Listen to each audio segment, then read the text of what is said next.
Mr. Jake Wolki. How are you? I'm well, thanks, Dr. Max. Happy to be here. Great. Well, this is our first public discussion, first discussion with a farmer. So thanks for being here. Let's start this conversation with a bit of background on you and how you got into farming, and then maybe if you can talk a little bit about your farming philosophy and how that's different to a lot of conventional animal agriculture that's happening at the moment. Yeah, sure. Look, my family were German immigrants off the boat about 60 years ago, and my grandfather Klaus, who's the patriarch of the family, pretty quickly assumed a role of being self-employed and a business operator, a retailer, had a slew of different businesses. Actually had a small piggery that in South Australia, going back almost 60 years, had some continental delis, did some share farming with butternut pumpkins and onions and that sort of thing. And my father and my mother have been self-employed my whole life. And about 5 years ago, when my first son Otto was born, we started spending a bit more time around the house, and I was busy working in retail, as my family's pedigree is, I guess. And I thought, while I'm at home while my son Otto naps or whatever, I want to be doing something a little bit more fulfilling than watching telly or flicking through the internet, or whatever other options would normally be there. When you have heaps of time, you use it really poorly. And then when your time starts getting taken away from you, or divided among your worthwhile things that you're chasing in your life, well, for me anyway, I started to think a little bit about how I could use that time a bit more efficiently. So I thought, I'm home all the time.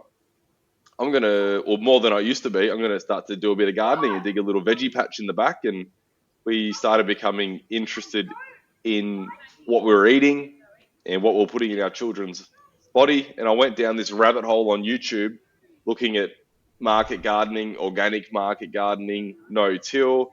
I found this guy called Justin Rhodes, who had a really cool vlog where he would go around visiting all these different regenerative farmers in America.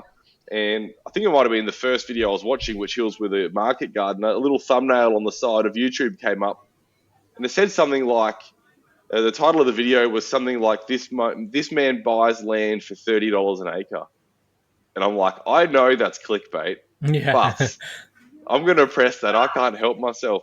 That video was him touring Polyface Farm, Joel Salatin's property, Yeah. and talking about how the infrastructure he implements lets him, at a cost of $30 an acre, lets him double his productivity.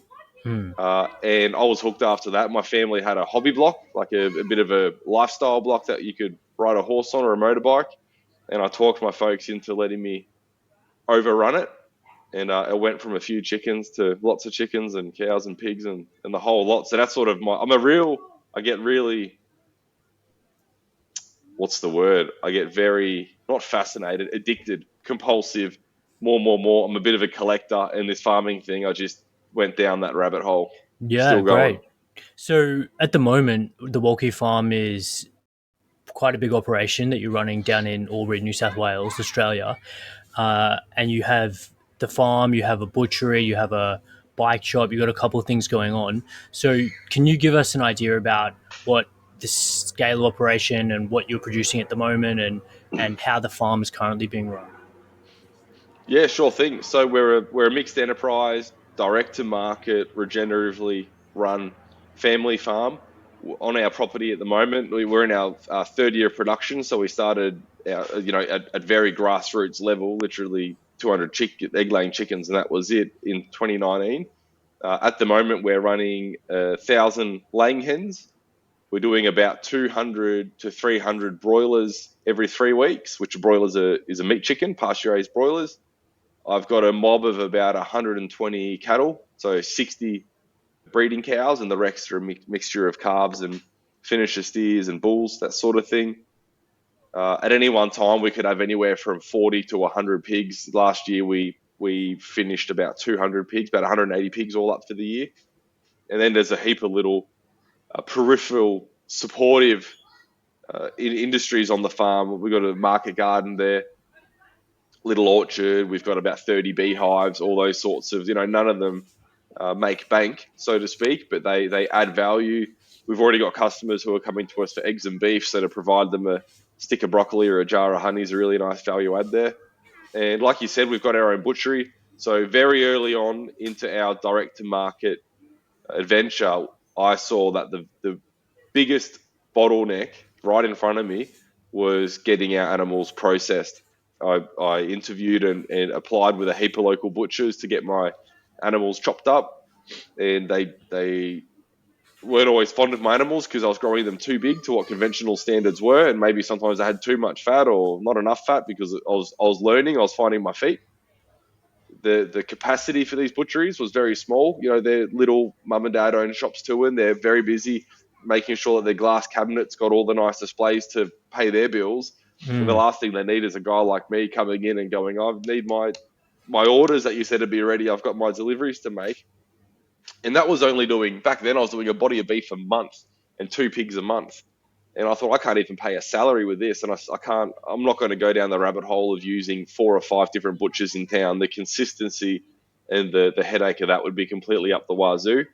And quite fortuitously, a local butchery freehold that's been one of the most well-known butcheries in Albury for about 75 years, called Peters and Sons, the building came up for sale. The business had just closed and the building came up. So we purchased that, my wife and I, under our new company we just set up called Wolki World.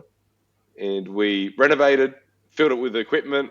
I'd never held a knife to cut up meat before, and I still haven't. Put on a butcher, Richie. He's a fantastic butcher, and now we're operating with 2 full-time butchers in there, processing all of our protein, and we're also doing custom processing for about a dozen other local producers. So anyone who wants to get their animal chopped up to their cut request, cryback bag, branded sticker on it, the whole lot. Now, the butchery is not the abattoir. A lot of people go, so how do you kill them? The butchery it's called a cold processing room. So Hmm. it's a meat processing room. We receive the carcass from the abattoir, and Yeah. then we break it down to the consumer's need. We still have to use third-party abattoirs. We Hmm. are we are very motivated, and we view it as necessary that we will have our own abattoir one day, but there's a string of things we need to tick before we get there. Mm. Fantastic. So I guess for most people who are unfamiliar with agriculture and with cattle, what I guess the image that we can create or that we can envision for what you're doing down there is a very much local holistic type of agricultural operation where you're raising the cattle but you not only have cattle, you have pigs, you have meat, birds, you have sheep, you have all these other um, animals kind of being raised at the same property, and then you're basically feeding your local community in that local area. And you mentioned just at the beginning briefly about Joel Salatin. And for those people who don't know, Joel Salatin and his farm, the Polyface Farm in the US, is one of the, I guess, the paragons of regenerative, successful regenerative farming. So, can you talk a little bit about this holistic management and the regenerative farming model, and how you're emulating or how you're innovating on that, and how is that different to what most cattle farmers in Australia are doing for the people who are going down to the supermarket and just buying their meat from the supermarket? I guess with cattle, there's 2 real production models in Australia that are paramount at the forefront of the volume producers, and one is what we would call set stocking, and the other one's what we would call feed lossing. So set stocking is a heap of animals in a big paddock, and they're allowed to graze there a really long time because you've got enough land to support that amount of animals. Now that's really dumbing it down and making it seem really doughy, I guess. Most farmers will rest their paddocks, but they might have their animals in there for a month, Mm-hmm. and then they'll move them to another paddock for a month, and this really slow, gooey rotation that doesn't simulate or mimic natural models at all. Mm-hmm. So we call that set stocking, and then the other one's feed lotting. So an enormous amount of beef and lamb, and I guess factory pig farms are feedlots as well. Just big outdoor areas or a big shed, a factory where they pen all the animals in so they've got a really close proximity to water and feed, and they just pour in grain all day and just help these things get really fat really quick so they can hit their production benchmarks. Mm-hmm. And both of those have environmental consequences. The reason that meat is efficient and cheap is because the environment and the animals' welfare are picking up the tab for that. Yeah. So what we do in our production model is we look at how these animals exist in nature, and we observe that and we study it, and then we go back to the farm and we earnestly try our best to pay respect to the way that they function in nature. So to paint a really simple picture for everybody, if no one's thought about this before, but herbivores, big animals like bison and buffalo and the cows and aurochs, whatever else, they migrate. Mm-hmm. They'll be in a huge big mob. There could be a million of them, tens of thousands, whatever the size might be. And you can imagine that if they turn up to a little prairie to have a feed of grass, the grass runs out really quick. So they just got to keep marching, and they're always going onto fresh grass. So that means that these pastures are only getting chewed down for a couple of days, Mm-hmm. and then by the time they come back on the next migration, it's had a really long rest period. So that's a really simple way of talking about holistic grazing. So we do that on our farms with some electric wire. We pen the animals up really tight, and then every day we move them onto a new patch of ground. And we've just seen tremendous strides in production output, soil quality, and the number one thing for me that, with only 3 years into this journey, and the almost daily feedback I'm getting from our consumers that I was allergic to beef, but I can eat yours. I couldn't eat eggs, but yours doesn't upset me. And all the time, people say that factory farm pork gives them stomach cramps and diarrhea and all these sorts of short-term ailments, but mine, they feel light afterwards. Like they could go and work in the garden a little bit. They don't have to lay down and pour all their energy into digesting and coping with the pain. And I really believe that that's a sign from natural production models that you're doing things better. I would never say that we're doing it perfectly. We're always trying to improve, and there's always things to learn. It's a very nuanced game, farming. But I think just giving animals respect, and for me, welfare means treating them in the context of their natural expression. So, our industry is pretty hell bent at the moment that welfare means not sick, or if sick, treated really quickly. Like a big egg factory would say they have high level welfare because their mortality rates are down because they don't because it's all caged in. There's no wild birds that can come in and pass diseases, and they're so happy that they've got this high standard of welfare because their birds never get diseases. Well, it's a really thin paradigm to look at what welfare is. For me, birds are meant to be outside. It's pretty, nowhere in wild do they build their own shed and hang out in there all day. So we're just trying to respect those natural models. Yeah, and that's fascinating, and I think the most interesting thing from a medical point of view, and I guess my approach or my thoughts about human health is how striking the analogy is between these regenerative versus conventional agricultural approaches, and then the conventional pharmaceutical based medical approach versus more dietary and holistic kind of lifestyle approaches. And as you said, the mainstream or the conventional agriculture is satisfied if a metric like bird mortality doesn't increase above a certain number. Same with conventional medicine. The conventional paradigm is happy if LDL cholesterol is equal to or below an arbitrary cutoff. So it's fascinating that both approaches aren't holistically looking at the entire organism. What are the holistic indices or markers of optimal health? Not just surviving, but how can we help these birds, these cows, these pigs, and these humans thrive optimally? And what you're doing and what the regenerative agricultural movement in general is doing, which I admire so much, is allowing or performing the type of agricultural techniques that is producing the most nutrient dense food, the highest quality food, and that's We allowing we us call it healing food. healing food. Yeah, exactly, and that's allowing people to heal and allowing us to help recommend diet and lifestyle that actually helps patients improve and heal themselves.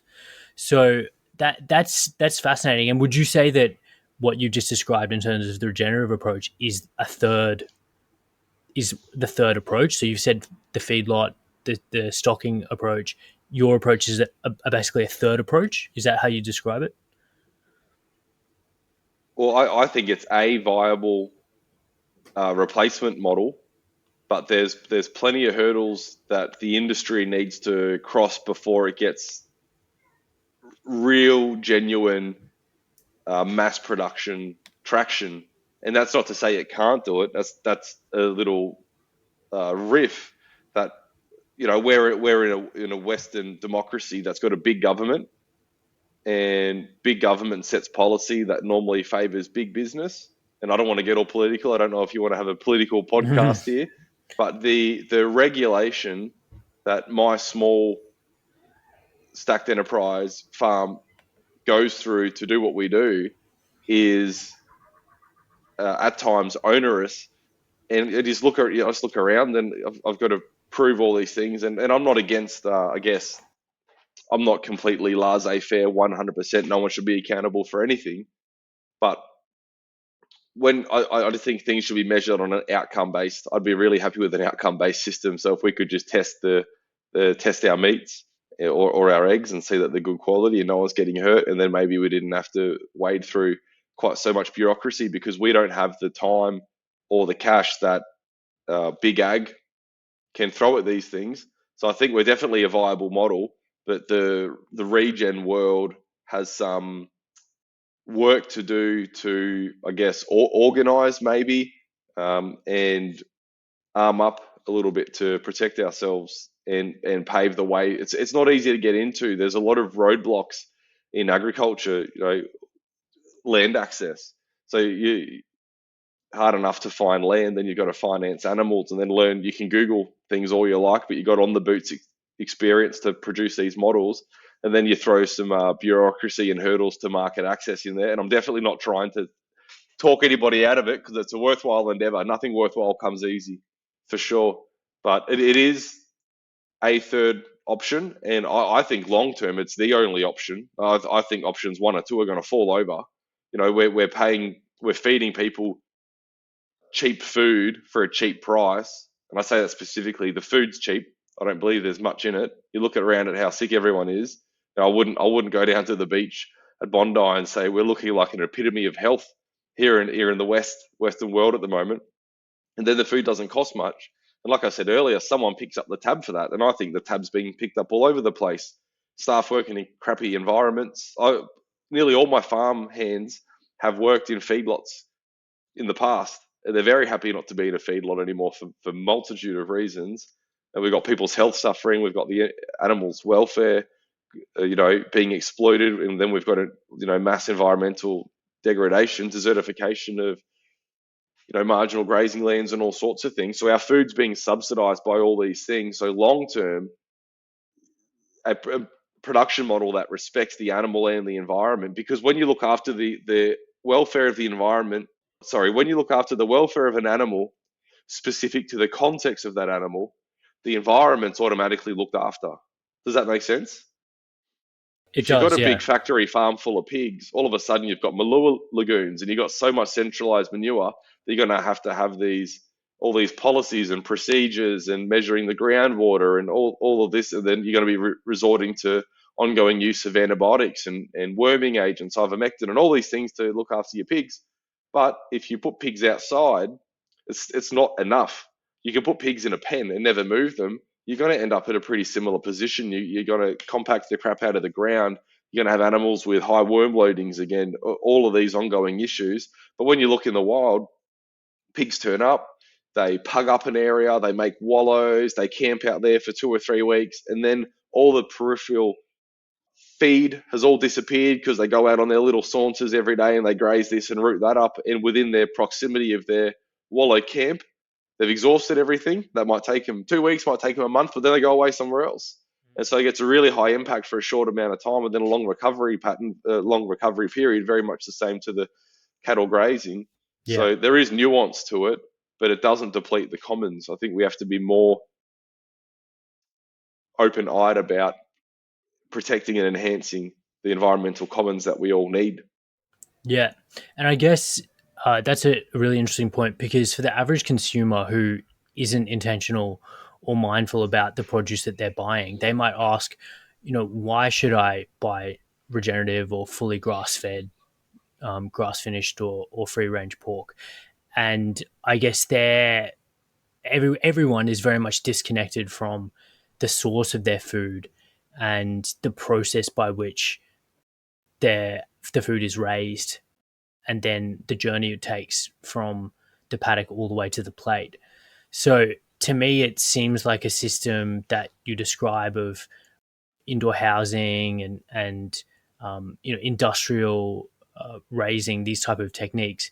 They can thrive, and if especially if people aren't paying attention or aren't conscious or observing what and how their food is being raised. These, I think we've got a large portion of the consumer market that's reasonably ignorant to current production models. We do free farm tours very regularly, so sometimes if it's peak spring and it's beautiful and it's not too wet, we might do one every weekend. Otherwise, through wet seasons, we'll calm down and do them monthly or something like that. People love coming out and picking up a chicken and looking at the pigs roll around in the mud and have discussions. Sometimes my tours go for 4 or 5 hours as we have community discussion and conversation throughout the tour. But inevitably, when people are looking at something, so go, Jake, so when I go to the supermarket and buy free ranged eggs, this is what those are, isn't it? Well, what you're looking at here with my pastured egg model is starkly different to what certified free range eggs are in the industry, which is a set stock environment where birds in a shed generally have access to 1 meter square each. So 1,000 birds will have access to 1,000 meters square. They can go outside, they cannot go outside, it doesn't get rotated, it becomes barren like a desert. And people just don't know this. They're already uh, trying to actively vote with their dollars at the supermarket by going, I'm not going to buy the $4 caged eggs, I'll buy the $6 free range eggs. But it's a little bit of a hoax.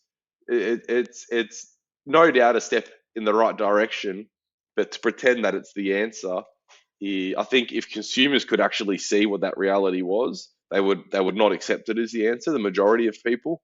So for us, farm tours are an integral point of a part of showing what we do, and then not trying to rubbish the rest of the industry, but having a conversation just to educate people about actually how their animal and how their meat protein they're eating is being raised. Mm. And the interesting point you raise about the nutrient quality of your food versus, say, the supermarket food, and I believe it was Joel Salatin on a recent podcast who made the comment that they had the folate level of their eggs tested compared to supermarket and other farms, and the difference in the quantity of folate, which is a very important essential nutrient for a range of bodily processes, was something on, I believe it was a 10x difference.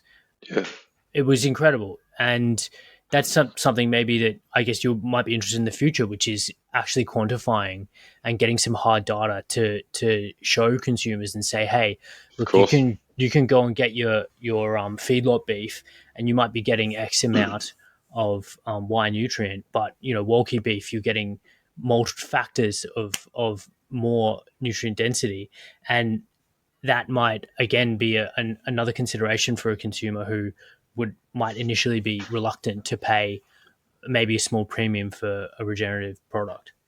Absolutely. We already buy our food based on so many metrics. How many grams are in the bag, or it'll say, extra vitamin A or low carb or something. But again, it's a consumer education thing. They need to be given the whole image of what they're buying. Just because the eggs are cheaper doesn't mean you might need to eat two of those eggs to one of these. So paying 50% more for the better egg that you only need to eat one of to feel full or satisfied or enjoy or nourish your body, all of a sudden it's not that expensive anymore. I've actually stopped using the phrase nutrient dense for our foods and I started using the phrase healing foods for the reason that I haven't quantified the nutrient density of our food. So I was using it because I believe the models that we have create a nutrient dense product. But I was like, hang on a second, I can't actually back that up at the moment. So I'm in discussions with the local university here to do some. It's long winded. I wish I could just put some steak in a box and send it. Maybe I need to start looking further afield. But I'd Yeah. love to be able to send one of everything off. Send a chicken off, a pork chop, a Scotch fillet. We do dairy cows too. We retire dairy cows. I'd love to know these dairy cows that have essentially been feedlotted for a portion of their diet for the main part of their life. I'd love to know how they stack up to our other grass-fed and finished beef. All these different things. So that's something that I'm definitely wanting to do moving forward. But I've stopped using that phrase when I'm plugging myself because I'm a salesman at heart, and I've started using the phrase healing foods because although I can't quantify that either because I haven't had a doctor come in and do all the whiz bang, the feedback we get almost daily that I mentioned before that I couldn't eat that before. I had a lady order a monthly meat box. We do a $150 Taste the Farm box. It's about 5 kilos of mixed meat. It's sort of like a CSA box, community supported agriculture. Yeah. It gets a base of mince and snags across all the different animals, lamb, beef, pork, chicken. And then I top it up with prime and secondary cuts that I've got surplus of. So everybody basically gets the same box. And Mm-hmm. one lady, I don't let people request what they want, but I do let them say we don't want. Some of my customers are Muslim and they don't want pork in their box or whatever it might be. So I let them have no please requests. Mm-hmm. Otherwise, if I say yes please, everyone will say extra scotch, extra bacon, and I'll have no scotch and bacon left. And this lady that ordered this box said, I only want a very small amount of beef because my husband eats beef, but I can't eat it. I get crazy indigestion and I break out in hives, a rash, skin rash all over my body, and gets headaches and a multitude of things. I'm thinking, you're eating, like, I've heard people have all sorts of reactions to foods, but not these sorts of reactions to beef. Mm. She felt so good after eating our chicken and pork that she took a spoonful of the mince her husband cooked that one night or whatever it might have been, and no reaction. So the next time we had beef, she tried a little bit more, and I got a phone call from her about a week ago. She goes, "This month's box, put the normal amount of pork in. I can eat pork again. First time I could eat beef. I'm getting my words getting. I can eat beef again. First Yeah. time in 10 or 15 years or so." And I hear that stuff nearly every single day, and it blows my mind. And I don't have a conclusive, yeah, it's because of the vitamin A or it's the beta carotene or whatever. I Mm. just know that whatever we're doing for the people that we're touching in our community, it's working for them. So we're going to keep moving forward with that. That's a fascinating anecdote, and I guess it sounds like you're building up a collection of anecdotes. It reminds me What's of the what do they say? the the plural Data. of anecdotes isn't data, or maybe it is. Yeah, is data. I would suggest. Yeah, yeah. I mean, I would as well. It reminds me of, I remember a patient I saw in the emergency department a couple years ago, and it was an infant who had extremely severe food allergies and atopy, and the child was incredibly allergic to a range of antibiotics, and the mum had mentioned to me that when she was breastfeeding, if she ate some conventionally raised meat from the supermarket that that day or that following that meal, and she was breastfeeding the child, it was enough to, she'd noticed herself empirically that it was associated with a rash in that baby's breastfeeding through her. And I mean, take from that what you will, Yeah, but it was an interesting anecdote, and it's suggestive of it's suggestive that there's probably a degree of antibiotics and hormones that are getting into the food supply from conventionally raised animals, and some people are obviously more sensitive than others. So, I mean, it's fantastic for you to be able to offer a product like that that is solving someone's beef intolerance. And we know beef; it's an incredibly important source of bioavailable heme iron. It's an incredibly important food, especially for anyone, but especially for this lady, for elderly people, everyone needs a good bioavailable source of animal protein and iron. So, I mean, hats off to you for actually being able to make a product that is so readily and concretely solving her that nutritional problem. Well, it's out of all the jobs I've had over my life, it's highly rewarding being able to feed somebody something that they couldn't previously eat, and especially when you know it's a red meat protein that's as valuable for human health like beef is, like you just articulated. It's interesting you comment before about the antibiotics and the grain. I'm not sure what else you sort of rolled into how the reasons why the factory farmed beef might not be performing quite the same. My wife and I talk about this all the time because my wife struggles with gluten and dairy, and both of those things come out of very intensely farmed environments with lots of Mm, inputs going on. mm, And there's no one hill that I'm currently prepared to die on, like antibiotics are the evil, or the drenching's the evil, or the feeding the grain the cow is the evil. But the more you look into it, the more you realize that there's dozens and dozens of one percenters. That's how I view them. yeah. The cows are so good at converting feed into high quality beef that maybe grain by itself, if that was just a small part of the puzzle, wouldn't be the absolute end of the world.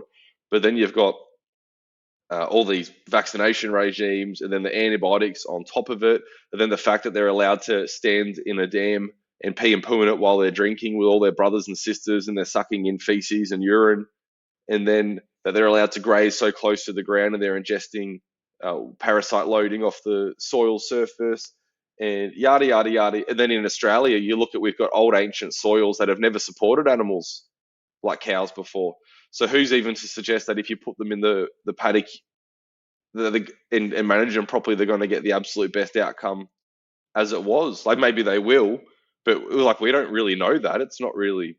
It's sort of a bit of a stab in the dark as far as I'm concerned. And then there's just so many one percenters along there that I look at it and I think we just need to turn the dial on enough of them. And so, like I said, I don't think there's any silver bullet. But when you respect a natural processing model or a production model, nature's model, a lot of those things, like for instance, we don't let our animals drink out of waterways. All riparian areas on the farm are fenced off. Everything, even if there's a little divot in the paddock the size of the bench behind me, we throw a hot wire around it. We try very hard to never let animals in water. They can have the water that's right there, but we'll just throw a pump in it and pump it to a trough so they can't pee and poo in it. And I wouldn't even know how to drench a cow. We've been going for 4 years. I've had a couple hundred cows come through the farm. I've got breeding animals on the farm. In the beginning, when I said I wasn't going to drench because I'd read that's how you do it by other regenerative farmers, everyone was giving me the feedback, oh, well, just wait. 12 months down the track, you're going to need to drench. It's all idyllic now, but you're going to get caught out. No parasite issues Mm, when you are respecting these natural principles of, not letting them drink out of the toilet. mm. That's fascinating. And again, when you described that what accumulation of one percenters, again, I'm drawing an analogy to human health and the development of insulin resistance and metabolic syndrome in people, which is basically a diagnosis that isn't really being made, and Of it course. possibly isn't excess carbs or carbs by themselves, but it's the combination of the refined carbs added to the pests, the herbicides, or potentially the glyphosate that's sprayed on the carbs, and then Of the course. refining of the carbs into a processed food that is also with polyunsaturated seed oils that have also been refined. And then you add in the sedentary lifestyle, you add in the disturbed circadian rhythm, and each of them individually become component causes that Of course. are sufficient in aggregate to cause disease. So again, it's fascinating, these analogies and how we can draw analogies from agriculture to human health. And in both cases, when we dial back that intervention, we dial back the human the human refinery and refined techniques and let nature and abide by how it was done in a natural way, the organism heals itself. I mean, that it's striking to me that similarity. It's that, well, we are nature. We're not separate to nature. Something that really gets up my grill is talking to people about my cattle and how they're burping out methane and they're bad for the environment. And there's a contextual discussion around that because of the emissions from factory farming and feed lots, yada, yada, yada, where the cows aren't allowed to be put into an environment where they can help pastures sequester carbon, all these things that anyone half educated grasps. Mm.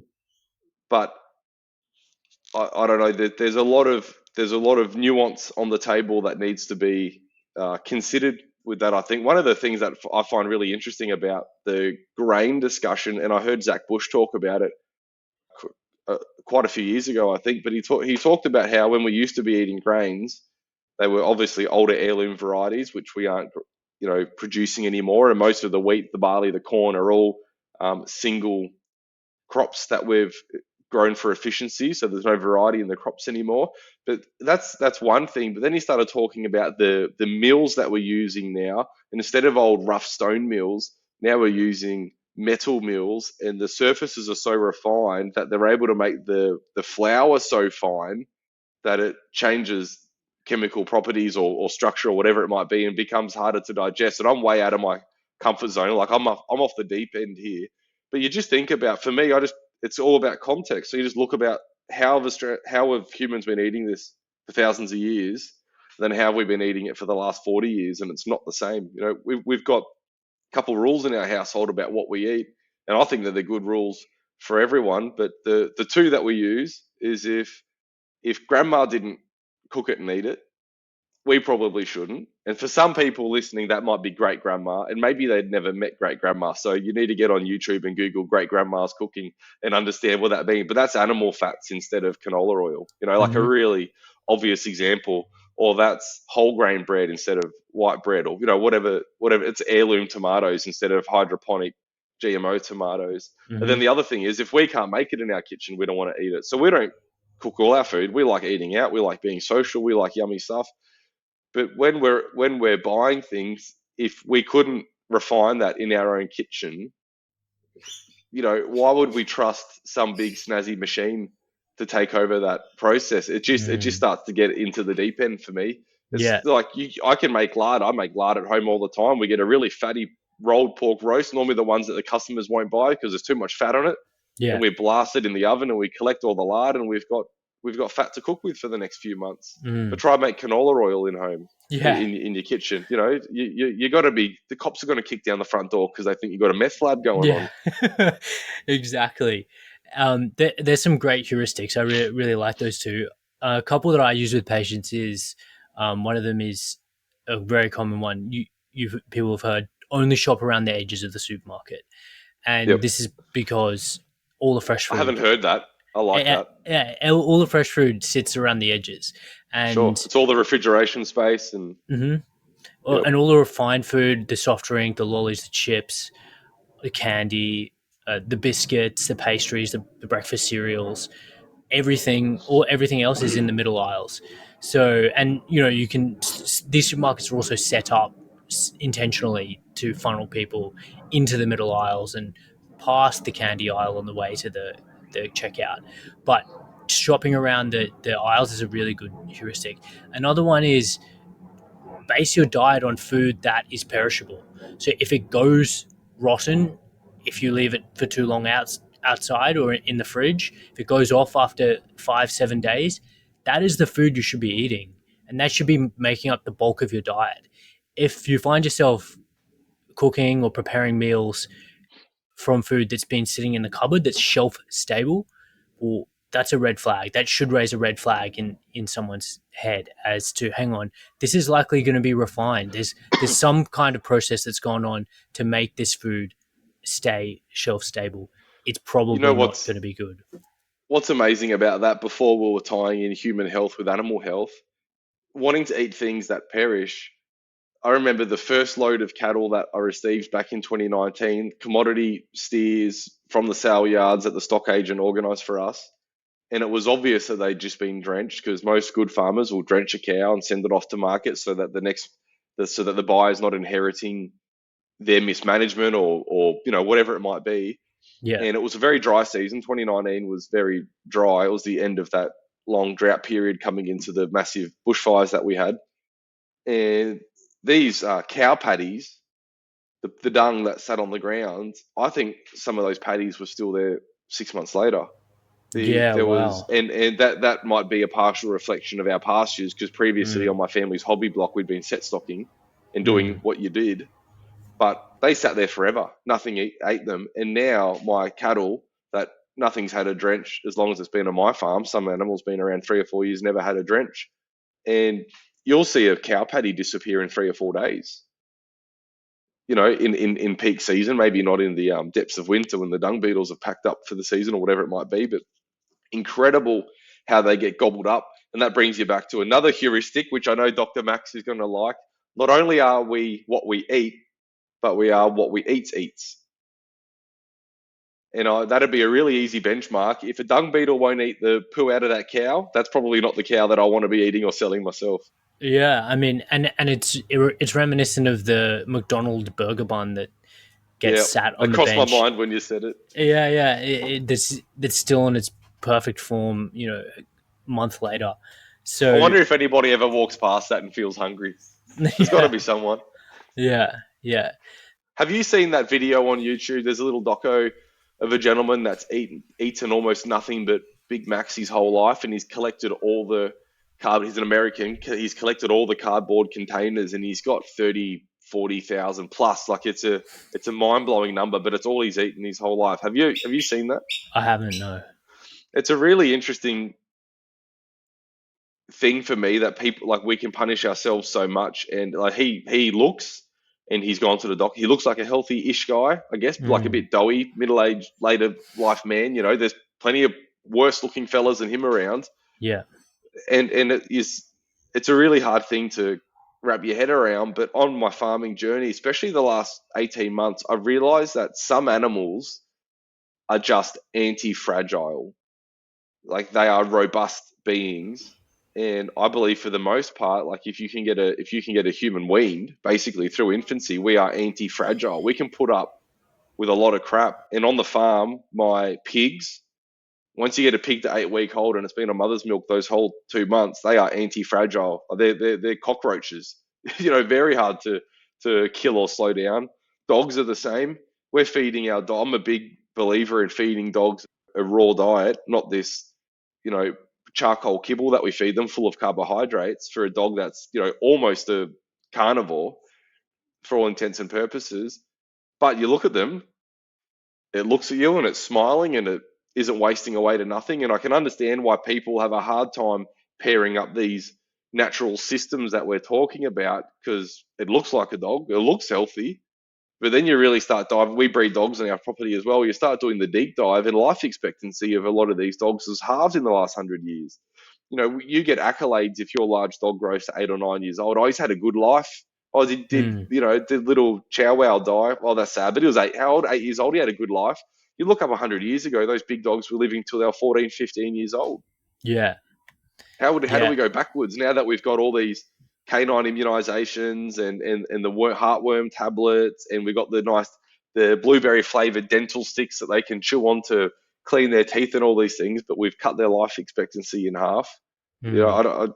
It's an interesting thing to try to communicate to consumers, I guess, is what I'm Mm. trying to say. Because as Mm. soon as you start making these claims, you get called a heretic, and you're normally a heretic from the experts. Yeah. So I talk about raw feeding my dogs and using species appropriate diets. And who do you think are the people that take issue with it? It's not the lady sitting at home with her little Maltese called Scooby. It's the vets Yeah. that get on, and they're Yeah. offended by the premise that your dog shouldn't eat kibble. I mean, it's fascinating, and it just speaks to the idea that industries, not only human health, not only agriculture, but also vet and domestic small animal vet practice has all been influenced to be eating what is most quite obviously a species inappropriate diet. whatever that is for a lot of animals. And dogs and cats obviously have a very, very high evolved need for percentage of meat in their diet. And I mean, and that's another topic, and we could talk a little bit about a carnivore diet for humans, because I know that you've been trying that out recently. There's a paper, I believe, by Mickey Bendor, who is a paleo anthropologist, and they had some really interesting findings analyzing, I believe it was a radioactive carbon isotope in uh, Paleolithic or perhaps even earlier humans. And by analyzing this carbon isotope, they're able to estimate or graph or estimate the position on the trophic level of different organisms. And you could see, based on this isotope, perhaps a cow, which is going to be eating grass, is lower down on a trophic level compared to a fox who's eating other animals. Sure. And their evidence was actually showed that, I think about 13,000 years ago, it was humans. There was evidence that humans had were the highest on the trophic level, indicating that they were eating other carnivorous animals. So to change tack a little bit, can you tell us a little bit about your experience with eating a mostly meat diet and how long you've done it for? And are you eating only Wolki produce? So I am almost 2 weeks into our version of carnivore, and I'll preface this that we don't believe this is necessarily a silver bullet. My wife and I are doing this. We're not forcing it on the kids. The kids are getting what we would normally eat, which would just be, I guess, a home cooked whole foods diet. They do both love meat as it is, but I'm a curious person. You know, I when I was a kid, like a teenager, I'd see an electric fence and I'd go, I know that that's going to really hurt, but I wonder how much, and I'd grab it. And I'm just a curious person. I read the blogs online and people's experiences, and it's not enough for me. I need to immerse in it. So I did a vegan diet a few years ago before we were farming. You know, it might be 5 or 6 years ago. I did vegan for a couple of weeks.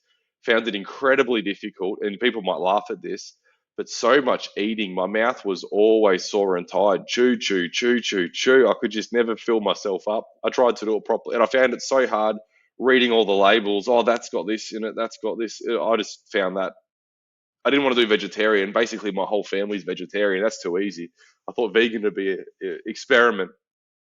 We're doing the carnivore now for a few reasons. We've been doing a little bit of reading, and my wife's blood type is O negative, and it was suggested that it's an appropriate diet for someone in that blood group.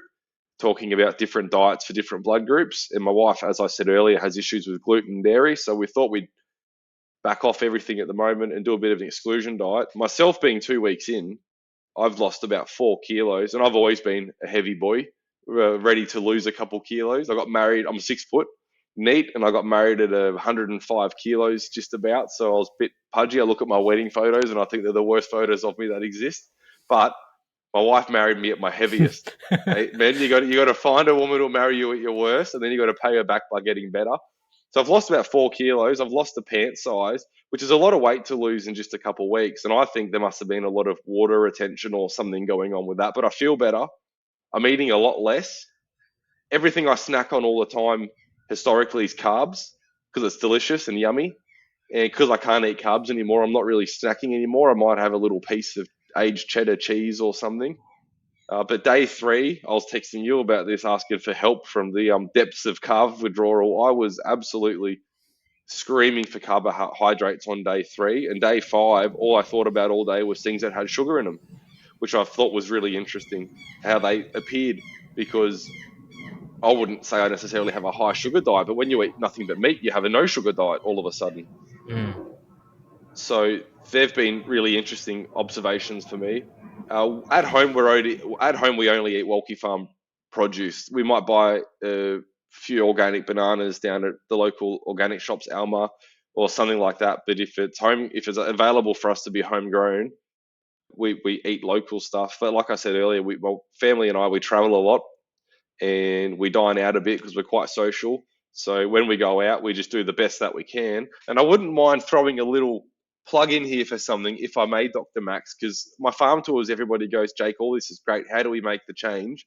And I'm convinced as a restaurant owner that this one little tip, if widely practiced, could make real change. And that's you sit down at the restaurant and you open the menu and it says local pork belly, with freaking sun-dried apricots. That's the dish, whatever it is.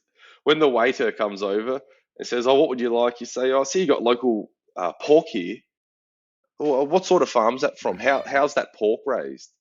"Oh, I'm not sure. I'll go and ask the chef." Yeah, I'd like to know if it's a free range sort of pig where it's outdoors or if it's in a shed. That's all I'm really interested in. And then they come back and they go, "Oh, that's from the local piggery, such and such a name." And you go, "Oh, thanks very much for that. I can't eat that. I'll get you grass fed Scotch." That's a really polite. It's not confronting.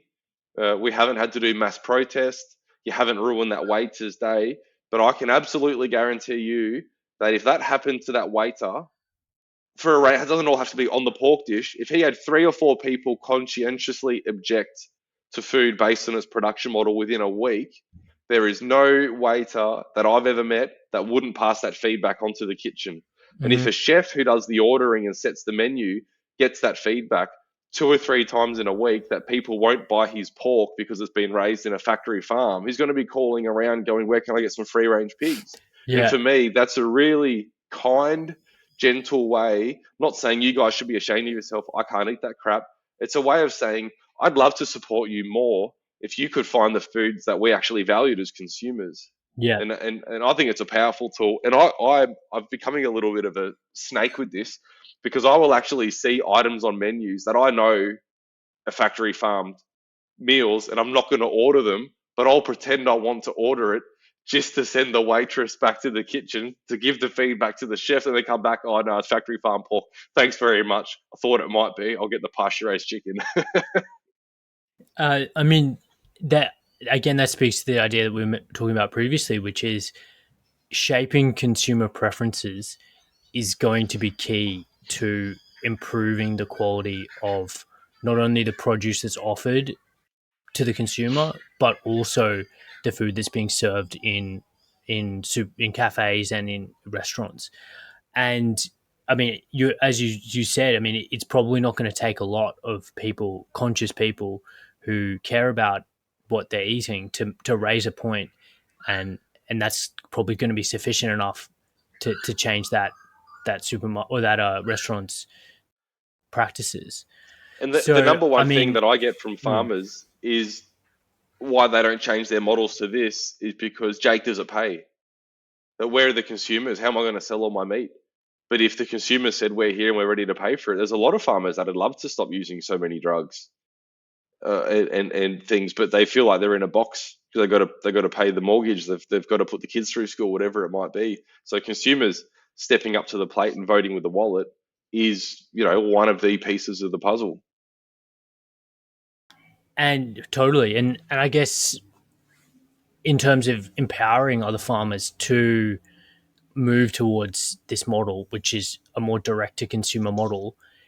Do you have any ideas? I mean, on the surface, it might seem like, oh, we have to set up advertising, we have to have a website, we have to sort out all these things that most farmers probably don't want to even think about. They just want to raise their cattle, get them sold, truck them off, and then not think about them anymore. So what is your idea, or what are your suggestions about getting more farmers interested in a regenerative but direct to consumer model rather than this centralized model?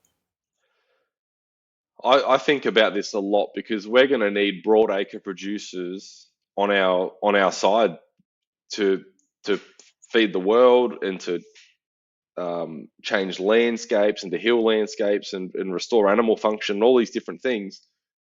But I completely accept that not everybody wants to do what I do, which is deal with emails and phone calls and Facebook messages all day long. People going, "Does your bacon have nitrites in it? Do you feed any grain? What drenches do you use? Do you use an electric prodder on your farm?" Like this constant, like I personally love it because getting that immediate feedback loop from consumers really helps us navigate decision making on the farm as aligned to our basis needs. But there's a lot of farmers out there that would probably love to do something a little bit more holistic. And if the only viable way to, because the management costs, the operation cost of the way we do farm is a lot less in inputs, but a lot more in labour, and that has to get paid for. So, these farmers, there's a lot of farmers that don't want to deal with the public. They want to farm. That's why they're farmers, probably. That's why they're in their paddock with their cows, because it's probably that's their sort of person, one Mm. that moves and doesn't backchat and talk about Facebook or something. But I think that there's a middle road, that there's room in the middle for somebody to fill this gap, and it's probably people like me. I love selling, setting up systems and operations. So, and I've been wrestling with this a lot within our own operation, because I get phone calls every week. Oh, Jake, saw you on the news that you're selling grass-fed beef. I've got grass-fed beef. If you ever want any over the hook, I'll sell them to you. And some of these producers are genuinely top-notch holistic management, Alan Savory style producers doing a great job, and the meat would probably be really good. But I'm advertising that it's all Wolki raised meat. But there's a sort of a ceiling on that. So I think there's room for people like me to facilitate, to do the branding, to do the marketing, to do the selling, and then Mm. be the conduit to buy. And I guess that's what a lot of these certifications are, when you can get grass-fed and finished stamp. But I've looked at and heard so many horror stories about all these certifications. I've sort Mm. of run out of steam with all of them. So I don't really have an exact answer for you, Max. But I know that the the books need to make sense for the farmer. Otherwise, he's not going to produce that way. And that's not a comment that the current system makes sense. Mm. You look at your fertilizer and your pesticide inputs this year are triple what they cost last year. That doesn't make sense on a balance sheet. Yeah. Is anyone paying triple for corn? Like, I don't think so, or Mm. wheat. But I think that there needs to be something in the middle to help these farmers that need more of the retail dollar to make it worthwhile, but don't want to deal with the public, or just can't set up on a dime because their operations are so large. Where would they shift all that volume? If Mm. you're a farmer turning off 1,000 cows a year and wanted to do it direct to market, you would have enormous processing headaches with your local abattoir and Mm. the boning rooms. You basically have to start to do it yourself. Mm. And just a quick point for listeners: the Alan Savory is one of the godfathers, would you say, Jake, of holistic management and regenerative grazing. So he's got a great TED talk, and I'd recommend everyone watch that to get a bit of an idea, background about regenerative grazing.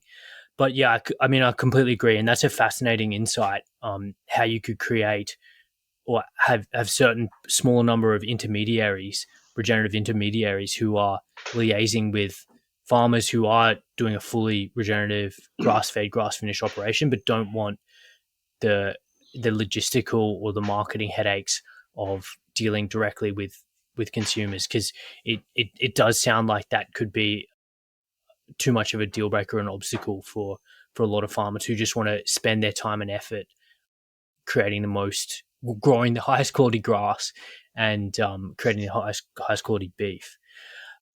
We're approaching an hour, and I know you got a bit of a hard stop.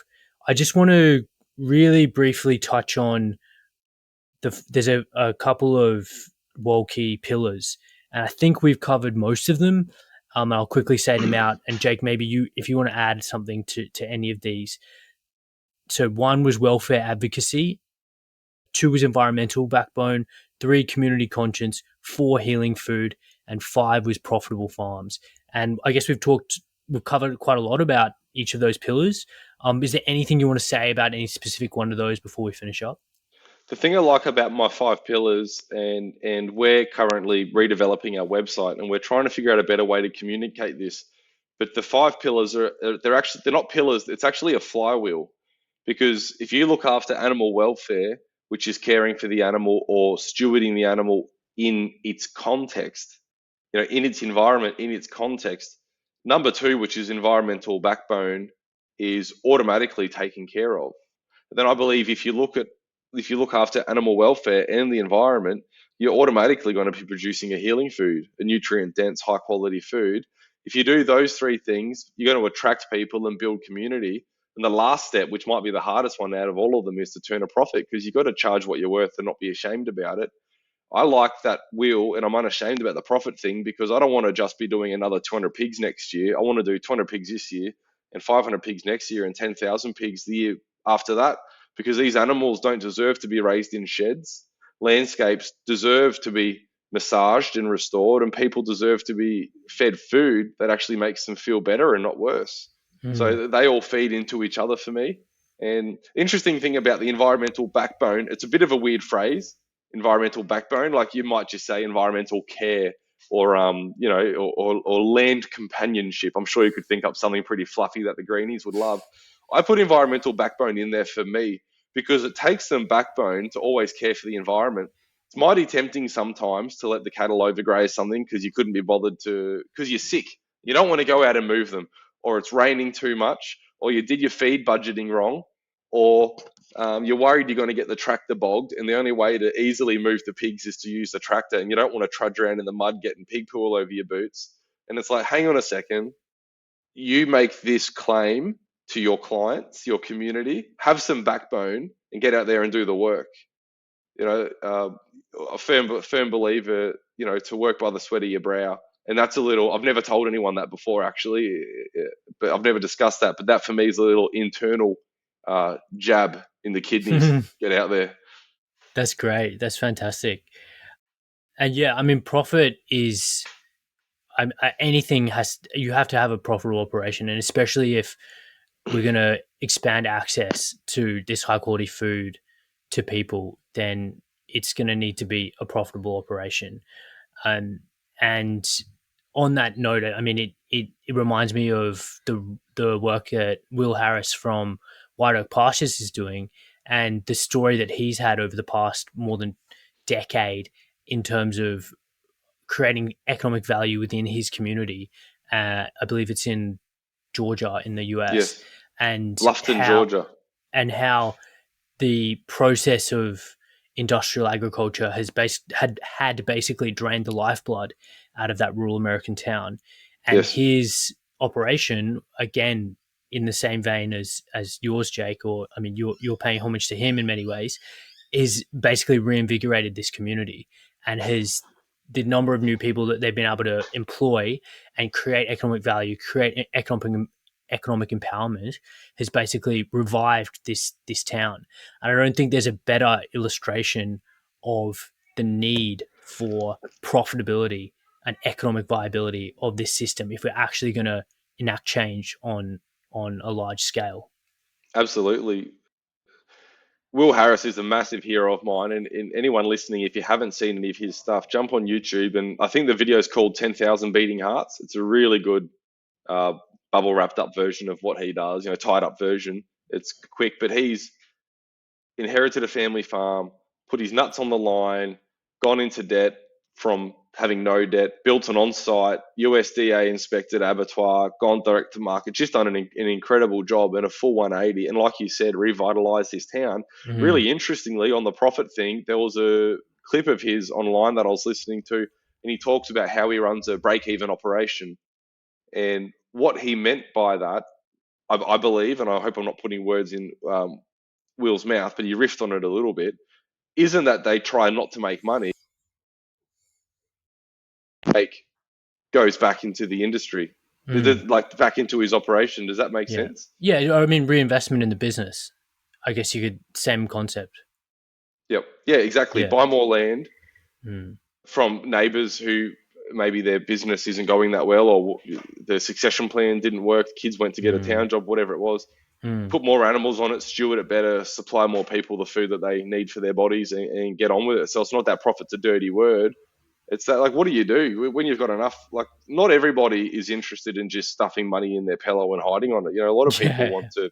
want to do more stuff Yeah. with it. I said every spare 2 cents I have to rub my fingers together, I'm driving up to Canberra and buying more Nguni cattle to put on the farm. Yeah. Yeah. And that's a great, I guess, a great place to end it. And we've got a lot more to talk about, especially this exciting new breed of cattle, the Ngunis. But I guess I just want to end this episode with, I guess, a vision from you about how you see Wolki Farms and where you'd like to be perhaps within the next 5 years, and your vision for Wolki Farms and maybe even regenerative agriculture more broadly in Australia? Well, at the moment, our farm business is run on 200 acres, and they're both lease blocks that I lease off my parents. In 5 years, I would love to be living on land with my family. I'd love to have an on-site, above-board abattoir, so we could cut and process and slaughter our own animals on site, so they don't have to go on trucks. I'd love to have staff quarters there. We're homeschooling our children with some community around the place, so I'd love to be able to facilitate that on farm. And it's not about being, we're not doomsday preppers, we're not isolationists. People think, when I talk like this, people think that we want to be uh, out on a farm doing school by ourselves because we want to be out of the community. When you're in town here, I live in town here, and I've got 6 neighbours, and I know one of them. Like, there's not a, and that's as much maybe my fault as it might be theirs. But there's not a whole lot of community here. We believe that centralising our production on a farm that we live on and really doing life with these people will give us a quality of life that we're hungry for, and it'll help us scale and touch more people with our healing foods. We've got 60 cows. 60 breeding cows at the moment. I want 1,000. Let's go for it. Dr. Max eats a lot of liver, so I've got to keep that Nguni liver going for him. Fantastic. Well, Jake, that's a great place to end. And yeah, thanks for coming on. And we got a lot more to talk about. So yeah, we'll pick this thread up in another convo. Thanks for having me.